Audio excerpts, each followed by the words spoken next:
Hi everybody. Happy Sunday to you all, or whatever day it is, depending on where you're watching from. So back in the kitchen finally. We went to the grocery store today, stocked up on some more food. We were gonna go yesterday, but we got sucked into Tiger King. That was such a wild ride. If you haven't watched it yet, prepare yourself. But anyway, back on cooking for comfort food for the rest of the week to come. So we're doing a chicken, spinach, and artichoke dip style casserole with pasta. It's going to be really, really good. It's cold and rainy here in New York, so figured this will be nice and comforting today. Okay, so I've already gotten some things ready here. I have in this large pot already 1 onion, and I have it finely diced, and that is sauteing in 4 tablespoons of butter. I did a pinch of salt and also a pinch of red pepper flakes, which is optional, just like a little kick on mine. So this is about ready now. I'm working on the sauce for everything right now, by the way. I have a 10-ounce package that was frozen and thawed of chopped spinach. I brought it to room temperature and I squeezed out all of the liquid because you want this really, really dry.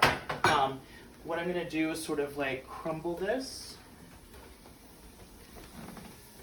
into here. Just because it's all kind of stuck together, I like to free it up a little bit as I put it in. Next, with the spinach, get rid of that. I have 2 cloves of garlic chopped. That's going in there too. We're gonna give this a little bit of stir around, just so everything starts cooking. The garlic has a chance to cook before we start putting in all of the liquid and everything else. And also it just wakes up the spinach a little bit. Okay, that's good for now.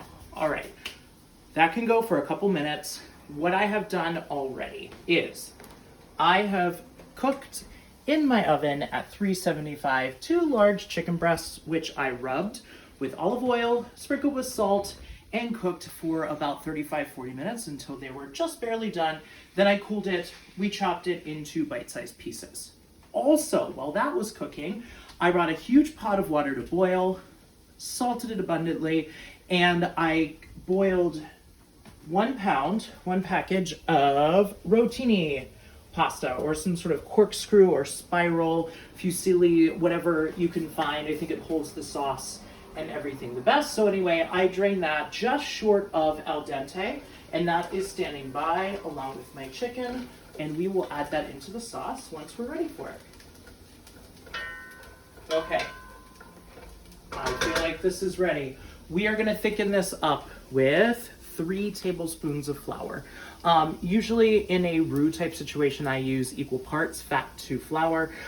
In this case, we don't want such a tight sauce because we need it to soak into the pasta. So this is only 3 tablespoons of flour as opposed to 4, which would equal the 4 tablespoons of butter that are already in here.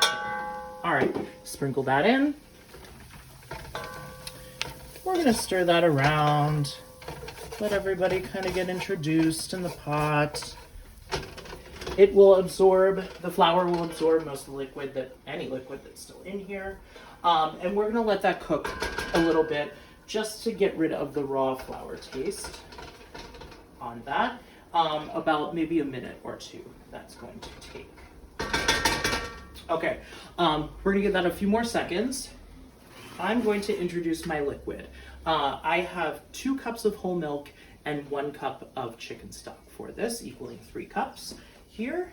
And I believe we are good to pour this in. All right, you want to introduce this kind of slowly at first. Whoa. Just to make sure you pick up any stray bits of flour on the bottom, just so it gets a chance to fully mix in. And then you can kind of feel around on the bottom of the pan with your spoon when it's ready, and then add in the entire rest of this. Try not to spill it on your stove. Be smarter than me. I'm gonna bump this heat up a little bit. It was about on medium or so. I bumped it up to medium high because we want to start a simmer on this, and it will start to thicken, hopefully pretty quickly, because that liquid was all at room temperature. So that should be good. While we wait for that to simmer, I want to talk to you about the pan and the preparation of everything. So I am going to be cooking this in a 9x13 Pyrex dish. I use my handy dandy misto with olive oil to spray this down. You could use cooking spray, you can brush it with olive oil, whatever works. So that's prepared. Also for my topping, I have ready to go in this bowl 1/4 cup of Parmesan cheese, as well as 1/2 cup of Panko breadcrumbs. And then I also have a 1/2 cup of shredded Monterrey Jack.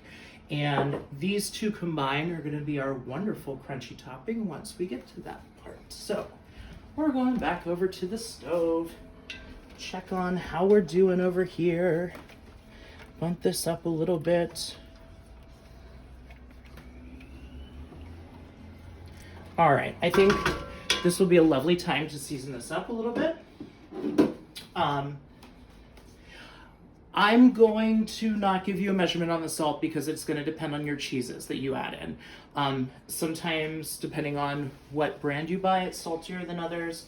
So I'm going to just give this a few pinches for right now. However, we are going to add in a 1/4 teaspoon of our friend, the ground white pepper, because it is a white sauce, so I like to remain white. You can use cracked black if you'd like, no big deal. All right, so it's starting to get good. You can see how it's starting to just begin to thicken up here. We want to let that go a little bit longer. But ingredient-wise, let's talk about what I'm about to add in. So, on our cheese component, I have a 1/2 cup of Parmesan cheese. I also have 1.5 cups of Monterey Jack. I just extracted the 1/2 cup. This is a 2-cup total package, so it's just like 1/4 of this package I'm reserving for the topping. The rest will go into the cheese sauce. And then I have some mascarpone at room temperature. You can certainly use cream cheese, a block of cream cheese, if that's what you like. I just think the mascarpone gives a nice texture.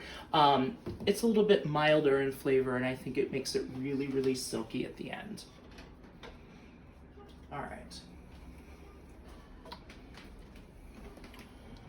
We're getting there. See how it's even thicker now? All good stuff. Okay. As soon as you feel like this is pretty thick, you're gonna wanna add your cheeses.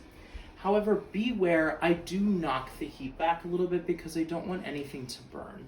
I don't want any of the cheese to burn because that's no bueno when we do that. All right, in we are going with our 1/2 cup of parm. All of our lovely, delicious Monterey Jack cheese. Just gonna give that a stir. Start to introduce that to this sauce. Knocking the heat back. And this is pretty hot, so that gets melting pretty quickly. Make sure you are digging on the bottom of your pan just in case anything settles. Again, you don't want it to burn. All right, time for a mascarpone or cream cheese if that's what you're using. I like to loosen this and then kind of dollop it in so it gives it a little bit of a better chance to melt than putting it all in one block. Though I certainly want to get every last drop of this goodness, because this is gonna make it really, really good. All right. Every last drop of that. And I'm gonna give this a stir. Oh, it's getting good in here. It's getting real good.